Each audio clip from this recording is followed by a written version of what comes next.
السلام عليكم. لا تنسوا الاعجاب بالفيديو والاشتراك في القناة تشجيعا لنا لنستمر بنشر المزيد إن شاء الله. السلام عليكم ورحمة الله وبركاته.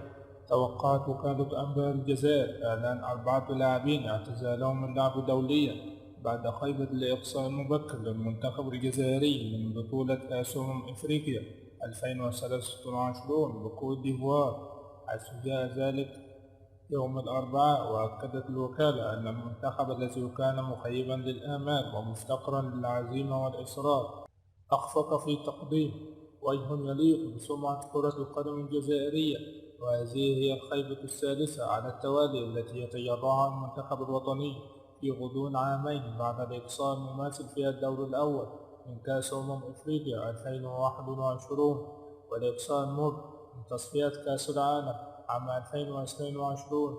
وذكرت الوكالة أن هذه الخيبة من المتوقع أن تعلن نهاية مرحلة وبداية مرحلة أخرى بالنسبة للمنتخب الوطني الجزائري الذي سيعرف دون شك مغادرة بعض العناصر التي لم تعد قادرة على تقديم الإضافة المرجوة منها، فضلا عن عامل السن المتقدم لبعض اللاعبين. وكشفت بأنه من الوارد جدا أن تعلن عناصر في الثلاثينيات مثل فغولي ومبولحي وسليماني ومحرز اعتزالهما دوليا بعد تقمصهم لألوان المنتخب لفترة تزيد عن 10 سنوات.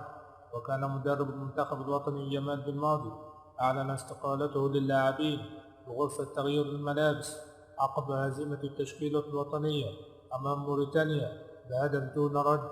والسلام عليكم ورحمة الله وبركاته.